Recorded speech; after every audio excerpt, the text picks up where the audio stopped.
Keeping Montserrat alive. This is 95.5, 88.3 FM, ZJB Radio. Greetings to all and welcome to Spotlight, the Queen's Platinum Jubilee program. I am your host, Fiona Alexander Smith. This program is also being streamed live on GIU's YouTube and Facebook pages and also on Channel 96 on digital cable. Her Majesty the Queen is celebrating her Platinum Jubilee to mark 70 years as reigning monarch of the United Kingdom and its realms. The discussion is focusing today on the significance of this occasion in the UK, globally, and of course, here on Montserrat. Members of the panel today are Professor Sir Howard Fergus, historian and holder of Her Majesty's highest award on Montserrat, that of knighthood. Head of the Governor's Office, David Vincent, and former long-serving member of the Royal Montserrat Defence Force, who retired at the rank of captain, and he's also the holder of 3 of Her Majesty's Jubilee medals, among other awards. Peter W.A. White. Greetings to all. Good morning. David Vincent, let's start with you. First of all, tell us what this celebration is all about. Thanks very much, Fiona, and good morning to everybody. Actually, the answer to your question starts a long time ago, including in the UK and, of course, here in Montserrat. I'd like to take the opportunity to thank all those friends and colleagues on Montserrat who have made possible the Jubilee celebrations, which will take place here over the long Jubilee weekend. Thank you very much. And of course, we'll hear more about the celebrations as the program progresses, the celebrations to take place here on Montserrat. Mr. White, I'll ask you to come in here at this point and just elaborate a bit more on a point raised by Mr. Vincent. He mentioned that Her Majesty is Queen of the United Kingdom and its realms. So just tell us, what are the countries of the UK and its realms so that we're all clear? Thank you very much, Viola. Good morning. United Kingdom really is made up of England, Scotland, Wales, and Northern Ireland. And then we have the Crown-dependent territories of the Isle of Man and the Channel Islands. Channel Islands is primarily made up of Jersey and Guernsey. Then we have the overseas territories made up of Gibraltar, Falklands Islands, the British Indian Ocean Territory, St. Helena with Tristan da Cunha and Ascension Island. And then in the Caribbean, we have Bermuda, starting in the north, I should say, Cayman Islands, Turks and Caicos Islands, BVI, Anguilla, and Montserrat. But let me also add at this point, for completeness, that there are a number of current independent countries that retain Her Majesty as their head of state. And these are Australia, Canada, New Zealand, Antigua and Barbuda, Bahamas, Belize, Grenada, Jamaica, Papua New Guinea, St. Lucia, Solomon Islands, St. Kitts and Nevis, St. Vincent and the Grenadines. As we would have known from our Caribbean news, Barbados gave that up a few months ago. So some of these countries will be celebrating the occasion of the Platinum Jubilee in their own way, or will be sending wishes and regards to Her Majesty on the occasion, if they not have already done so. Yeah. Very interesting point there, that there are independent countries who have still retained the Queen as head of state, and they too will be joining in the celebrations. So it's not just the overseas territories. Having provided that information, Mr. Vincent, I'm going to go back to you now and just allow you to provide further details about what exactly Her Majesty's role is as it relates to these countries. Thanks, Fiona. As I've said, Her Majesty the Queen has reigned for longer than any other monarch in British history, becoming a much loved and respected figure across the globe. Her extraordinary reign has seen her travel more widely than any other monarch, undertaking over 260 official visits, including nearly 100 state visits. She has been the UK's foremost diplomat, affirming old relationships and building new ones. No one has done more to strengthen the bonds of friendship, understanding and respect between the UK and the rest of the world. I'm going to bring Sir Howard in here now, along with Mr. White again. As I understand it, Her Majesty the Queen has visited the Caribbean on several occasions.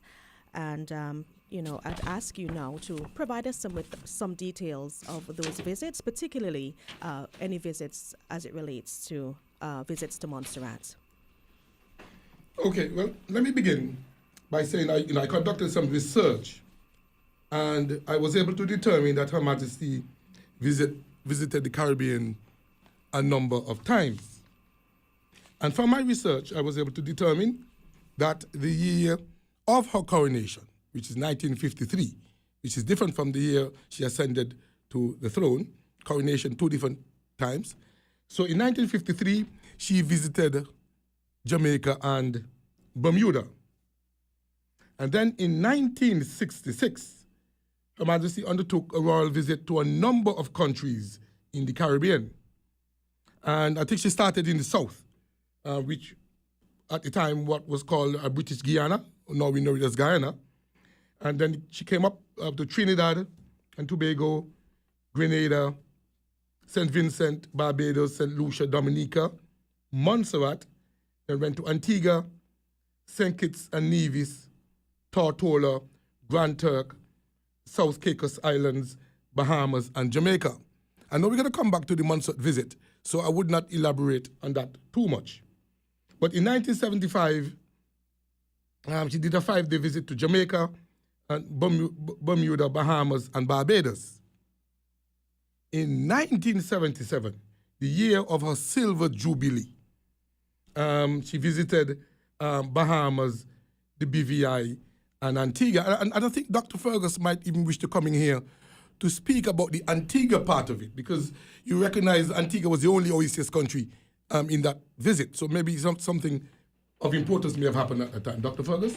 Yes, in fact, that 1977 visit was a visit to the Organization of Eastern Caribbean States, but it was based in Antigua.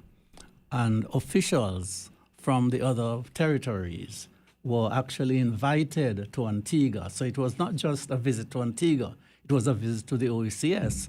And in fact, the invitees were entertained with a royal dinner on board the Royal Yacht Britannia. I just wanted to insert that so that Montserrat was included. Okay. And there were officials from Montserrat who traveled to Antigua for that visit. For that visit.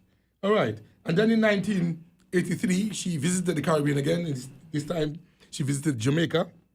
In 1985, Belize and Bahamas. 1994, Bahamas and Jamaica. And in 2002, the Golden Jubilee year, she visited Jamaica again. And in 2009, Trinidad and Bermuda. So those were, to the best of my knowledge in terms of my research, were the times she visited the Caribbean as Queen. And for those of you who are interested in seeing video footage of that visit across the Caribbean, there's actually a very informative video clip available on YouTube by the British Film Institute, and it's titled Royal Tour of the Caribbean 1966, where you can see video highlights of all of these visits. Now, you mentioned earlier a difference between coronation and ascending to the throne. Can you explain the difference so that our viewers and listeners are clear? Yes. Okay, so while I'm not an expert in this, what it is, she automatically ascends to the throne on the death of her father. So she becomes queen on that day. Then there is a formal ceremony of installation or of enthronement. And that is something that has to be planned and agreed to. And that took over a year. So she became queen in February 1952 at the age of 25. But in June, 1953, when on the date of coronation, she was 27, okay? But it took some time to plan. And, I was going to use the word custom or tradition, is that you do not plan, really, a coronation for someone until they're actually in office. So even the day before the death of a father, it is not proper to start thinking about the coronation of his successor. Thank you. So that begins when she is queen. Okay? Good. Right, Thanks for that explanation. As we spoke a while ago about visits, and of course there was one visit to Montserrat which took place in 1966 by Her Majesty Queen Elizabeth II. So, Sir Howard, I'm going to ask you to provide details about that visit to Montserrat, please. Yes, that was a major visit by Her Majesty the Queen, accompanied by her husband, Prince Philip. There was the usual guard of honor. It started with the usual guard of honor. And then there were visits to there were wars between the English and the French fighting for empire. And a war was taking place at that time or just before that time. And Fort St. George gave an excellent view of Plymouth and the environs. It also gave an excellent view, and still does, of Antigua. In fact, Her Majesty showed interest in finding out in what direction Antigua was. I happened to be there at the time, invited by the administrator to answer any question that she might want to ask about the history of the hill. So that was an important visit, sightseeing, as it were, at St. George, what we call now St. George's Hill, where there was a Fort St. George built by the British. A major event was an agricultural exhibition held in the village of Harris's. I think I'm pronouncing it correctly. It's Harris's, to see plants, Montserrat being an agricultural island. There were plants, beds of plants, and livestock. And there are pictures around still showing some of the livestock. And I don't know if you might want to elaborate on this, Mr. White, but it is said that Abraham White, Hammy White, won several of the prizes at that exhibition. That is correct. He won about 75% of the prize. I happen to know that very well because I had to research that for his eulogy about 2 years ago. And he prided himself on that, being one of the foremost agriculturists at that time in Harris Village. Yes. Yeah, the chief minister at the time happened to be the iconic W.H. Bramble, and he gave a stirring speech from the information I have now with very memorable lines. And we sort of feel proud. At least I felt a sense of pride when I heard him giving that speech. And let me just say, if you allowed me to indulge, that I brought out a book called Montserrat in the 20th Century in 2000. And in fact, the cover on that book is a picture of Her Majesty, the Queen, along with our Chief Minister, W.H. Bramble. And this is the book, Exhibit 1, as it were. Yes. Okay. I think it was on that same trip that the Braids... Same trip, yes. The Braids Primary School was opened. So it was a memorable trip. It took in education, as it were. It took in agriculture, which was what the economy was based on, and she had some sightseeing. But let me just also bring forward a point to that. From my research, it was a one-day visit. As a matter of fact, it was a Saturday. And just imagine in 1966, the condition, let's say, of our roads. So she would have arrived at Port Plymouth, on the whatever we had as a jetty at the time, inspected the Guard of Honor, would have driven to St. George's Hill, Fort St. George. And those of us who could remember the configuration of Montserrat before the volcano, then she would have gone to Harris's village in the east for that exhibition, probably spent about 2 hours there, then drive back, because there was no North Road at the time around the eastern side. So she would have to come back to Plymouth and then go to the north to open Braids Primary School here. And then, of course, get back to the Royal Yacht Britannia, before sunset. It was a hectic visit. Yes, so it was a hectic visit. Of course, with all the matters to do with security and safety in mind and timing. Because, in those days, I think it was compulsory that she had to get back on the ship before sunset, in daylight. There were no night lights, and so at that time.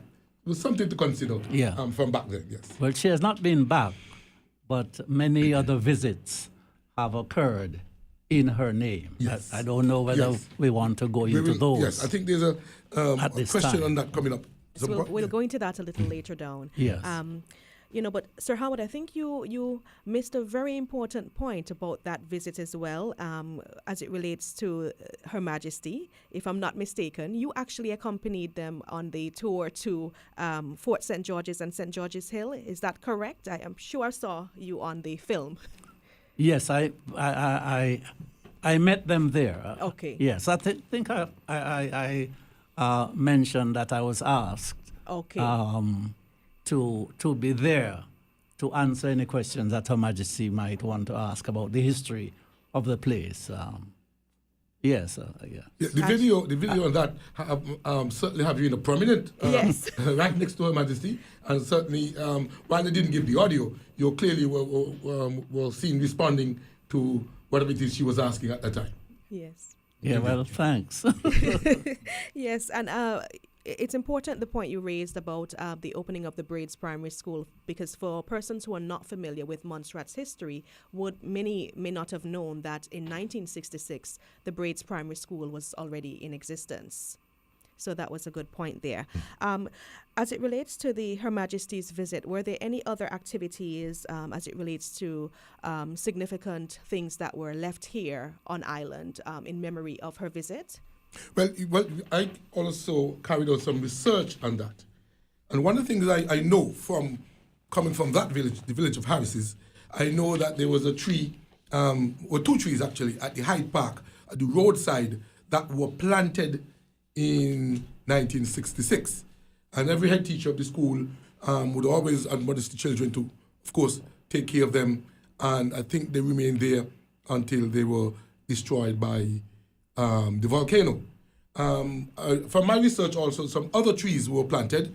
One was planted in the vicinity of the Salem Primary School.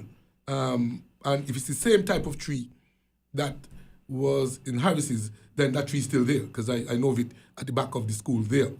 And also, there was something done in the Grove's Botanical Garden in her honor. I don't know if she actually visited. She actually visited. Yes. She actually visited the Grove Botanical Gardens, yes. which was a place of interest. Right. And Montserrat used to go to the Grove's Botanic Gardens, a form of recreation. Right. Because it was a lovely place. Mm-hmm.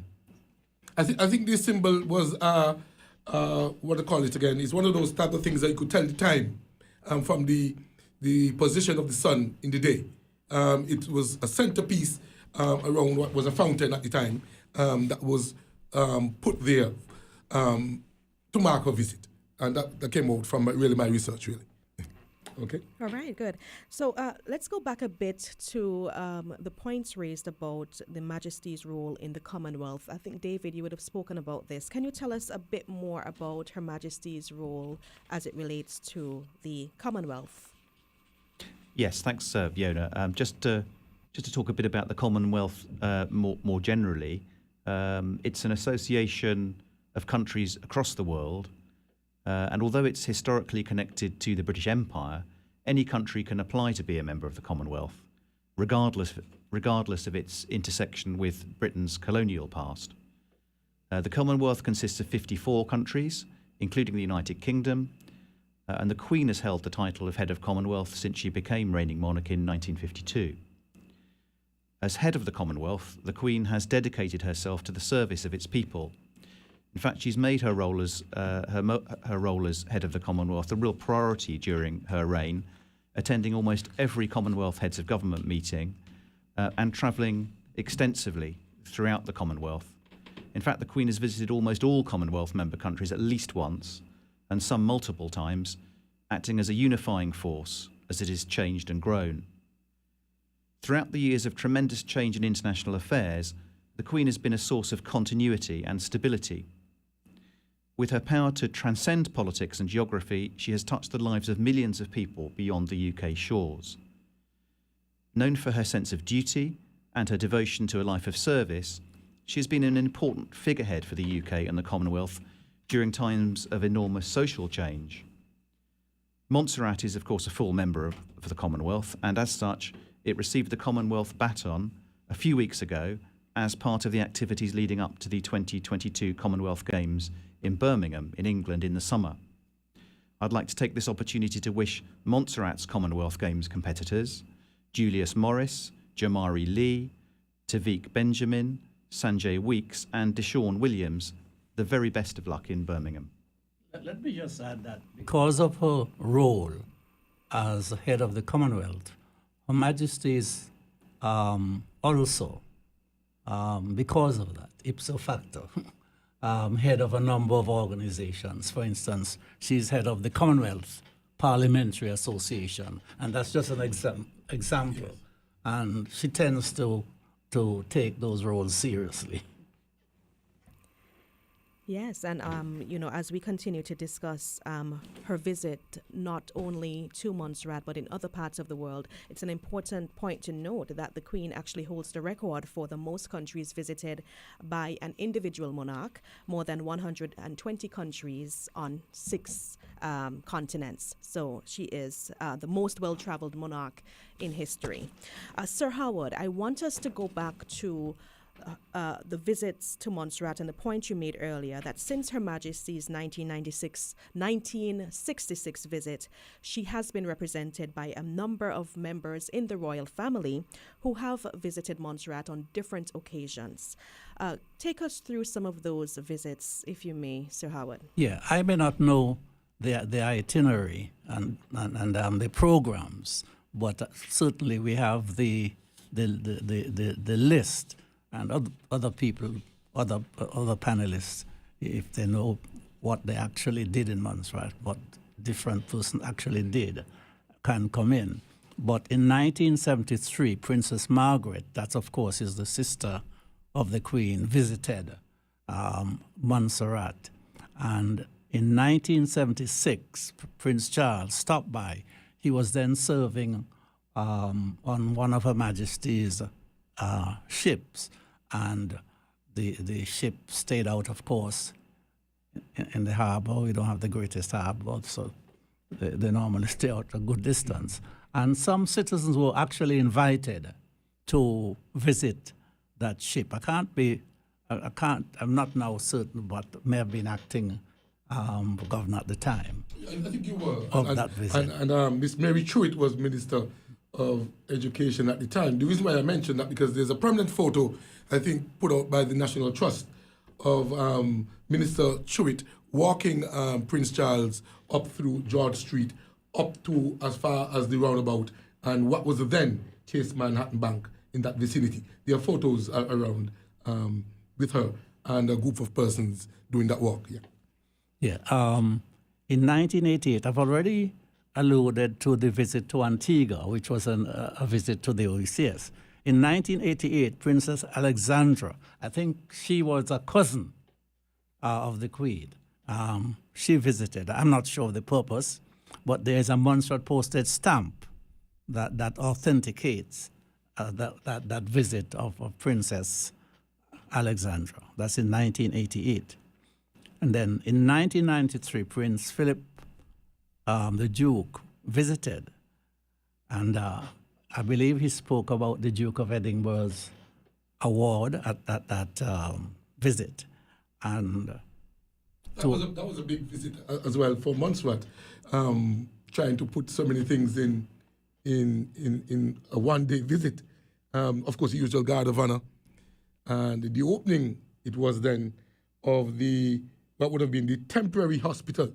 I think he even come out to Galloway's plantation, the old, what we call site where they used to manufacture. Previously to his visit, we would have gone on with Dr. Gibbs, who was head of the National Trust, and they would have prepared a specific path for him to walk. And the notes were there to explain to him as you go along, this is what. And we made sure that the places that he was scheduled to walk, we remove all what we call the local jack spanners. So there were no nests in the area, and that was safe. So here comes the visit. And there we were with our cameras. I was assisting with local access at the time. And out of the blue, he took off on a path that was not prepared for him. And you see the photo of him standing in the sugar mill tower with that big jack spanner nest above his head. And he's the one telling us the difference between the red jack spanner and the other type that we had, and what was brought to Montserrat to do what, when. He was well researched, I must say. Yeah. Luckily, all is well that ends well. Yeah, just a humorous incident that I witnessed on that visit. He was at dinner at the government house, and the first course was mountain chicken. So while he was eating the mountain chicken, the real frogs, crapple, were making noise outside, and he inquired whether it was one of those we were eating. Whether it was one of those we were eating. Interesting. Yeah. Okay. So that was 1993. Yes. I think there was another visit in 1997. I think this was Prince Andrew. Prince Andrew, yes. And he visited in March. That's when he bestowed the title of Royal on the Montserrat Defense Force. And I believe the later visit, I seem to recall, was on behalf of the Queen because of what had happened to Montserrat. Yes. The volcano had erupted and we were in a state of disaster. And that visit, I recall, was on behalf of Her Majesty.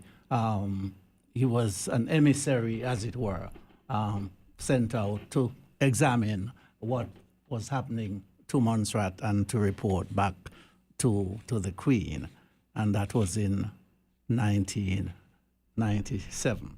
Did we come across Prince Anne again, the royal Princess Royal? I don't remember if we mentioned her. I think yes, 2005. Yes, she came out. Oh yes. That's the next thing. Princess Anne, Princess Royal, made her second visit, and this time she opened the Gerald's Airport, taking over from W.H. Bramble. It was the Gerald's Airport took over from W.H. Bramble. Yes. And if I were forget, I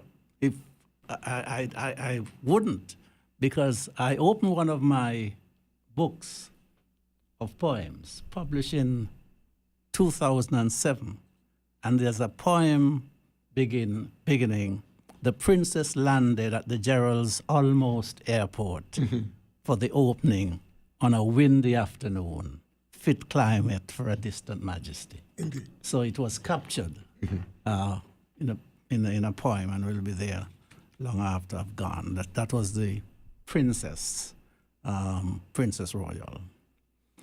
There was another visit by Prince Charles, this time with Camilla, the spouse. I'm not sure. 2008. 2008. And I'm not sure what was the content, what was the program. It was part of a Caribbean group of Caribbean visits, and of course, they came to see how we were progressing with things after the volcano, how we were moving with our development projects at the time. He was very interested in what was going on in and around the Little Bay. So you would have seen quite a lot of photographs of him in the market, with the farmers at the time asking about the various fruits and so on. And there's a prominent photo with him also in Lookout in the what was called the gazebo type thing, playing dominoes with the residents of the warden assistance home there. And that also went very well for those residents. They didn't want him to leave. They wanted to make sure they were able to teach him domino, and that, hopefully he became good at it. But time, of course, didn't permit that, yes. The other date I have is Prince William, 2008, Yes. on a training visit. Training visit, yes. Whatever training yes, involved. He was serving, I think, on a ship at the time, and they were going around, and it was pretty much disaster preparedness type training. So I think on Montserrat, they have simulated an accident somewhere in the region of Soldier got going up Fogarty there, and you will see pictures of him on site when they were, going through a simulated exercise of rescuing someone from down in the gut. And he, I think, at the time was a medic, performing the duties of a medic on that activity, yes. And the final visit I have is 2012, Earl of Wessex, who visited, I think it was in honor of the Queen's Diamond Jubilee. Indeed, yes. Time. Yeah, and that's all from me on that subject. The only one I would touch on or mention was back in 1960. We had a royal visit at the time, and that was the first visit for about 40 years. Yeah. And the records will show then that the last royal visit would have been back in 1920. And I want to pull you in here again, Professor Fergus, because the 1920 visit has something to do with someone being sent out on behalf of the Crown to thank all the countries that contributed to the efforts in World War I. Do you know anything about Montserrat's contribution at that time? Yeah, that's interesting because we have records showing that Montserrat gave £1,000 to England. In fact, Councillor James Osborne made a proposal in council that Montserrat should help bear its share of the burden on the empire, and proposed £1,000 for relief and other expenses. And he was supported in council by a Mr. Wall. I think he was James Wall himself. So that's very interesting and intriguing to think that small Montserrat had this patriotic outlook, that these councillors, Montserratian councillors, were proposing assistance to the mother country. So, can I say cheekily that it has not always gone one way? Indeed. Okay. All right. But so the point to that, whatever Montserrat's contribution was, Her Majesty, or the reigning monarch at the time said he need to send someone to Montserrat to thank us. And Montserratians had in fact taken place in the war. Yes, and died too, yes. Yes. We normally remember them at the usual Remembrance Day service. Okay, so. Yes, very interesting timeline of visits, and very good to I hear. should have said Montserrat took part in the war. Yes, absolutely. Part, so very interesting information here, and hearing about the interactions here on island and so forth. But here we are now in 2022, and of course we are celebrating this year the Queen's Platinum Jubilee. We are going to speak about the activities that will be taking place on Montserrat. But before we do that, David, I'll bring you back in here just to speak about what the UK will be doing to celebrate the Platinum Jubilee. Thanks, Fiona. In the UK, as we will have in Montserrat, there's an extended 4-day weekend coming up. And the UK will celebrate this remarkable milestone with an extensive programme of public events, which will mix traditional British pageantry with community celebrations. So there's a lot going on. It starts with the Queen's birthday parade, which will incorporate Trooping the Colour. Then there's the lighting of the Platinum Jubilee beacons, followed by a service of Thanksgiving at St Paul's Cathedral. the Platinum Party at the Palace, which is a live concert, which will be staged by the BBC. The Big Jubilee Lunch, which will bring communities together across the country. And the Platinum Jubilee Pageant, which will feature artistic performers, dancers, musicians, military personnel and key workers telling the story of the Queen's reign in a festival of creativity. There's a lot more going on. I particularly noticed, given my interest in the environment, the Queen's Green Canopy, which has seen over 1 million trees planted in the UK so far, and also the Platinum Pudding Competition, which the winner has already been announced, I think, and the winning recipe is lemon Swiss roll and amaretti trifle pudding. Sorry, easy for me to say. Which I've seen a picture of. I haven't eaten myself. It looks and sounds delicious, so I look forward to tasting that. And then another event which is also kind of announced its kind of winners, if you like, is a city status competition, which for the first time was open to overseas territories and crown dependencies. I think I'll probably stop there. All right, thank you so much, David. And of course, we know we have a lot of activities happening in Montserrat to celebrate. So, Mr. White, I'll bring you in here to speak about the activities that will be taking place on Montserrat as part of the celebrations. All right. Well, we too on Montserrat will be having a fairly long weekend as well. Thursday, June 2nd will be a public holiday. Friday, the 3rd will also be a public holiday. And then, of course, we have Saturday and Sunday. And then Monday the 6th would be with Monday. So, generally, the program of activities for the Platinum celebration, we will see a series of medal ceremonies taking place. I think most of them would have taken place already.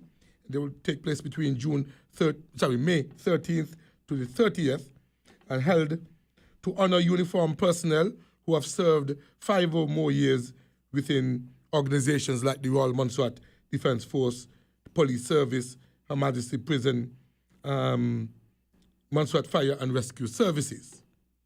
And the highlight of the celebrations will take place over the extended weekend, as I mentioned, and we will see the Queen's Jubilee Baton Beacon Lighting Ceremony.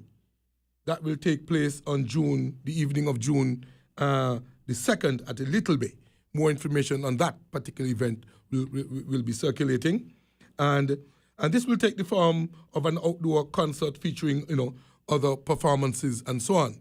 I don't think I'll be too jumping the gun in saying also we expect the Antigua Police Band to be on island, and they too will have a part to play in that activity. Then on June the 3rd, we have the full Platinum Ceremonial Parade, the Queen's Platinum Jubilee Ceremonial Parade, and that will take place at Salem Park at 8 o'clock in the morning. And we will have the Queen's official birthday party on June the 4th. The organizers will speak to that, and invitations to that will be sent out accordingly. And then, of course, in the following weeks, there will be other activities to include poetry. And, of course, as we know going on as we speak in the morning, there is radio competition. There will also be tree planting activities taking place. And I think the governor's office will be hosting something for the kids at the various schools and so on. So these activities will be promoted and communicated to the persons concerned. But yes, I wish to confirm that we are having what would amount then to be a 5-day weekend, Thursday, Friday, Saturday, Sunday, and Monday. So, next weekend, and we are looking forward to that. Indeed, we are. And of course, this program as well is part of the activities also. So we are highlighting the significance of the Queen's Platinum Jubilee. What I failed to mention is that there's a committee, a local committee, that has been pulled together to coordinate to these things, working with the relevant agencies and so on. Yes. Yes. So David, can you tell us about that committee, the Queen's Platinum Jubilee Planning Committee? Tell us more about the committee and what they're doing, who they are. Yes, Fiona. The committee is chaired by Mrs. Patricia Doway from the Office of the Deputy Governor. And it includes teams from the Governor's Office, the Royal Montserrat Defence Force, the Royal Montserrat Police Service, and the Government Information Unit. There are also representatives from the Office of the Premier, the National Trust, and the Department of Environment, and a number of others have been involved and co-opted as necessary. And once again, and also on behalf of the Governor, I would like to thank them all for their tremendous efforts. Absolutely. Quite a lot happening, and at this point I'm just going to ask for final comments as we get ready to close off today's program. Okay, fine. Well, what I'll say is I'm happy to be invited here to speak on this occasion, and of course to sit with prominent persons like Sir Howard Fergus and so on, and be able to speak on these matters. What I would also encourage persons next week, the long weekend, to enjoy themselves, of course, but remember what one of the prevailing circumstances as we speak is that of COVID, and that we all need to take personal responsibility for protecting ourselves and those around us. Thank you. Well, I've learned a lot from my colleagues in this process. To be frank, I just want to say that adoring sentimentality for the monarchy and royalty may have waned somewhat over the years, but still exists. And there is an undeniable constitutional and emotional connection between this country and Her Majesty. She is still head of our parliament. I believe our laws still say, be it enacted by the Queen's most excellent majesty, and so on, and the advice of whoever. And in any case, the British are the best at this kind of pageantry, pomp, and ceremony that is associated, or that are associated with these celebrations. And people would still be watching. In fact, people would be viewing from all over the world. The Americans like royalty and the monarchy very much. I think Montserratians too appreciate these thrice gorgeous, I think maybe one of the English poets call them thrice gorgeous ceremonies, and will enjoy them locally, as will those people in the metropolis. And in fact, the bit of pageantry and ceremony and pomp come as a kind of relief from the humdrum and ennui of the COVID story, which has dominated our lives and consciousness for the last couple of years. Thank you. Thank you. I mean, I'd just like to conclude by saying that the Platinum Jubilee, it's a celebration of an extraordinary event, the 70 years of Her Majesty Queen Elizabeth II's reign, but it's also the celebration of an extraordinary woman, Her Majesty the Queen. And when I thought about this, I think it's a time to celebrate the qualities the Queen has embodied throughout her reign: devotion to duty, public service, dignity, courage, and wisdom, to name but a few. And I think it's also a time to value the efforts she's made over 70 years to act as a unifying force, bringing people together and building lasting partnerships and friendships across the globe. Even more relevant now, I think, given the troubled times we're living through, and as Sir Howard has alluded to. But it's also a time to have fun. I'm really looking forward to the weekend coming up, and I'm really looking forward to seeing lots of friends and colleagues next weekend as we celebrate the Queen's Platinum Jubilee on Montserrat. Thank you. Sir Howard Fergus, David Vincent, and Peter White, thank you, gentlemen, so much for participating in this discussion. This information was certainly enriching and edifying for me, and I certainly hope that our listeners and viewers feel the same way. Noting that 2012 was the last visit by a member of the royal family, I'm hoping that we can have a visit not in the not-too-distant future. We'll wait and see what happens. Thanks again to our listeners and viewers. Have a pleasant day, and of course look forward to the activities as part of the Platinum Jubilee celebrations here in Montserrat. I am Fiona Alexander Smith. Thank you. Thank you. Thank you. Montserrat Alive. This is 95.5, 88.3.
And if we all choose to get vaccinated, we contribute in getting back to spending quality time with our loved ones in a safe way. Choose to get vaccinated. Vaccines bring us closer. Vaccines protect you and they protect me. Getting vaccinated is one of the most important things you can do to keep yourself and your family safe and healthy. Once enough people are immunized, opportunities for an outbreak of disease becomes very low. And if we all choose to get vaccinated, we contribute in getting back to spending quality time with our loved ones in a safe way. Choose to get vaccinated. Vaccines bring us closer.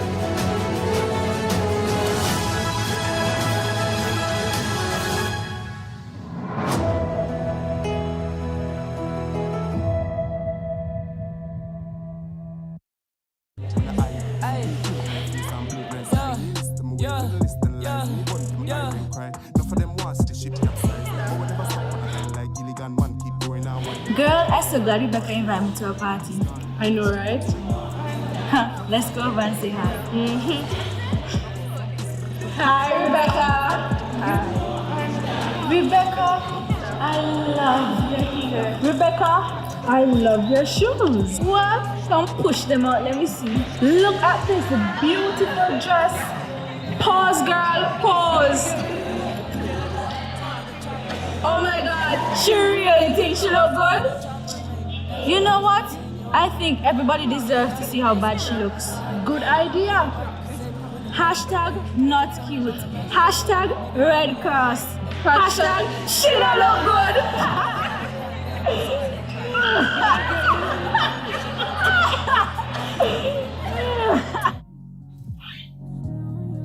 Rebecca. Rebecca.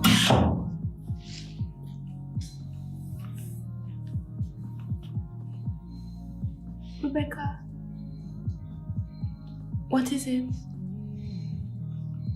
What is it? Why are you crying? Talk to me.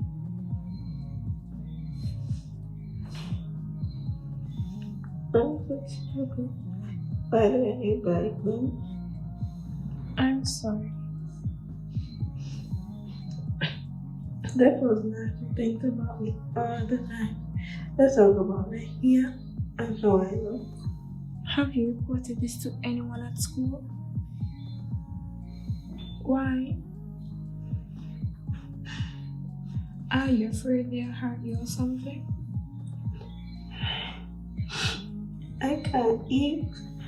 I'm always at that to focus on the mean stuff that was about me. I never did anything to them. Rebecca, you can't be afraid. They're bullies, that's all. Look, I'm sorry that you're hurting, but you shouldn't have to worry about the negative things people say or post about you. What they say is that the person you really are. And people who treat you in this way most certainly aren't your friends. Let me tell you something. You're beautiful on the outside and inside. Let no one tell you otherwise. You hear me? Always report these matters to the relevant authorities. But remember, if bullies know that you're scared and affected, they believe they have won. They believe they have the power over you. You need to find the inner strength and show them that you're not afraid.